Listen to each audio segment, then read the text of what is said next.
नमस्कार, welcome back to our YouTube channel. मैं रुचि गोस्वामी स्वागत करती हूँ अपने ब्लॉग में। एक न्यू ब्लॉग लेकर आई हूँ आप सब लोगों के लिए, जिसमें मैं तैयारी कर रही हूँ वट सावित्री पूजा की। और एक दिन पहले ही मैंने ब्लाउज़ बनाया, स्टिचिंग की ब्लाउज़ की, है ना, आप देख सकते हैं। और उसके बाद ब्लाउज़ सिलने से एक दिन पहले मैंने सिल रखा था और उसी के साथ ब्लॉग भी बना चुकी हूँ। तो मैं साड़ी में लगाई फॉल। ये साड़ी कुछ पिंक कलर की दिख रही है बट ये रेड कलर की साड़ी है। तो ये मैंने साड़ी तैयार की है वट सावित्री पूजा के लिए पहनने के लिए। इसमें फॉल लगाकर और साड़ी को ऊपर कंप्लीट करके पूरा सभी चीज़ें, अगर आप लोग चाहते हैं इस ब्लॉग में लास्ट तक बने रहिएगा, बहुत मज़ा आने वाला है, बहुत कुछ देखने वाले हो। और मुझे एक टेंशन के साथ साथ ही वट सावित्री की पूजा की मैं तैयारियां कर रही हूँ। टेंशन है मुझे क्योंकि मेरी तबीयत ठीक नहीं है और मैं पूजा नहीं कर पाऊँगी। तो मैं अपने बदले की जो पूजा होती है वो करवाते हैं, अपने किसी से भी करवा सकते हैं। तो मैं जैसे कि यहाँ पे बस क्या था, फिर शाम होते होते मैं मेहंदी लगवाने की तैयारी कर चुकी थी। यहाँ मेहंदी शुरू हो गई और मैंने बुलाया, सुबह से ही बुला रही थी मैं मेहंदी के लिए, क्योंकि मुझे भर भर के हाथ मेहंदी लगवानी थी। गाइस, मुझे बहुत शौक़ है, प्लीज़ कमेंट करके बताना किस किस को मेहंदी लगवाने का बहुत शौक़ है। मुझे तो बहुत शौक़ है। मेहंदी लगवाई और फिर मैंने दीदी को बुलाया था क्योंकि यही मेरे हिस्से की पूजा करने वाली थी। तो इन्होंने, दीदी ने की थी पूजा और हम दोनों ने महावर लगाई इस तरीके से। ये आलता महावर किस किस के यहाँ क्या बोलते हैं आप कमेंट करके बता सकते हैं। मैं इसको महावर बोलती हूँ। तो हमने ये महावर लगाई दोनों लोगों ने। फिर क्या था, यहाँ तैयार, तब तक मेरी मम्मा ने तैयार कर दिया था पूजा का सभी सामान, और साथ साथ मेरी सिस्टर भी हेल्प करवा रही थी। इसी के साथ मैंने यहाँ पे सभी सामग्री को एकत्रित किया। और देखिए, जब हम मन में शांति और सुकून होना चाहिए। जो भी हमारे पास अवेलेबल था हमने बस उसी को तैयार किया, उसी को रखा। और बस फिर क्या था, वट सावित्री का पेड़ तो नज़दीक था, लेकिन हम पूजा हमारे गमले में ही थोड़ी सी बकेट में थी हमारे यहाँ पे बट देवता। तो हमने बस वहीं इसमें ही बकेट में ही पूजा कर ली थी। और यहाँ सभी सामग्री को एकत्रित करने के बाद दीपक जलाया, पूजा की सामग्री, पूजा अर्चना की। और बस वट सावित्री माता से यही उम्मीद और विश्वास के साथ पूजा करती हूँ हर साल की। बस कुछ नहीं चाहिए, मेरे पति की उम्र लंबी रखना और हमेशा जब तक मैं हूँ मेरे साथ रहे, और मुझे कुछ नहीं चाहिए। और इसी उम्मीद के साथ मैं बहुत हंसी खुशी से इस त्यौहार को मनाती हूँ। और मुझे ये बहुत पसंद है। किस किस को पसंद है, किस किस के यहाँ ये होता है।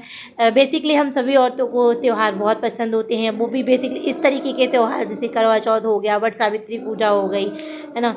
तो हम ये पूजा बहुत शौक़ से, मुझे ज़्यादा है, खुशी होती है। और सबसे खासकर इस बहाने हम तैयार सज धज लेते हैं कुछ, है ना। तो बस इसी के साथ मैंने इनसे पूजा करवाई। और कुछ क्या है, जो चनों को हम पानी के साथ गटकते हैं, वो बिना दांत को टच किए हुए, तो यहाँ पर पूजा में चढ़ाए। और मैंने उनको फिर पानी के साथ उनको निगल लिया। इसी के साथ मेरी पूजा संपन्न हुई।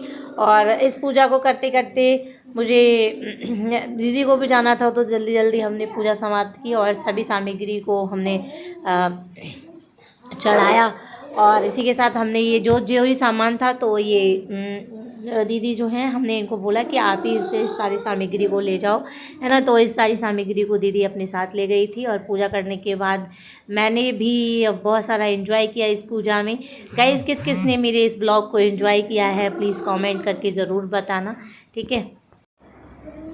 तो फ्रेंड्स, मैं इस तरीके से पूजा करती हूँ। मैंने यहाँ पर इस तरीके से की, मतलब मैं अपने घर पे जैसे भी पूजा करती हूँ, मैं तो यहाँ पे जो चीज़ जहाँ भी अवेलेबल होती है मैं उसी तरीके से कर लेती हूँ, और करना भी चाहिए गाइस, ठीक है। मैं आप लोग सभी लोगों से जानना चाहती हूँ, आप लोग कमेंट करके बता सकते हैं कि किस किस के यहाँ पे किस तरीके से पूजा होती है। और मैं ऐसे ही करती हूँ, और सेम इसी तरीके से पूजा की थी मैंने। पूजा कंप्लीट करने के बाद हमने खाना खाया और दीदी अपने घर चली गई। और इसी के साथ हम क्या बताएं आप लोगों को, बहुत मतलब गर्मी कुछ ज़्यादा ही होने लग गई है। तो गर्मी के साथ साथ यहाँ पर ये त्यौहार का भी करना बहुत ज़रूरी है। मुझे तो बहुत पसंद है। प्लीज़ कमेंट करके बताना कि किस किस को ये बहुत पसंद है।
तभी पूजा होने के पश्चात हमने क्या किया कि हमने जो पहनते हैं ना, गले में पहनते हैं, हमारे यहाँ ये पहनते हैं, पहले चढ़ाते हैं, है ना, फिर इसको पहनते हैं, इसको मंगलसूत्र भी बोलते हैं, है ना। गले में इसको पहनते हैं। कुछ लोगों के यहाँ बालों में गहना पहनते हैं, कुछ लोग क्या गले में। तो मैं गले में गहना पहनती हूँ बना के। ये बड़ के पत्ते का गहना बनाते हैं और अच्छे से बना के, इसमें कुछ गांठ वाँठ का भी नियम रहता है, बना के और हम गले में पहनते हैं। तो मैं गले में पहनती हूँ इसको। और यहाँ पर बनाई थी, दीदी से नहीं हो पा रहा था तो फिर मैंने उनकी हेल्प की और इसको बनाया। हम दोनों ने मिलकर इसको बनाया और बनाने के बाद फिर गले में मैंने इसको दीदी किससे ही बोला मैंने उसको धारण किया। और इसी के साथ जैसे ये हमने बनाकर फिर हमने पहना इसको। और सबसे बड़ी चीज़ ये है गाइस कि जिसके यहाँ जैसे जैसे नियम और पूजाएं होती हैं, सब अपने अपने तरीके से करती हैं और मैं भी अपने तरीके से करती हूँ। तो प्लीज़ सभी से रिक्वेस्ट है कि अगर थोड़ी सी भी वीडियो अच्छी लगे तो लाइक शेयर सब्सक्राइब ज़रूर कर दीजिएगा। और मेरा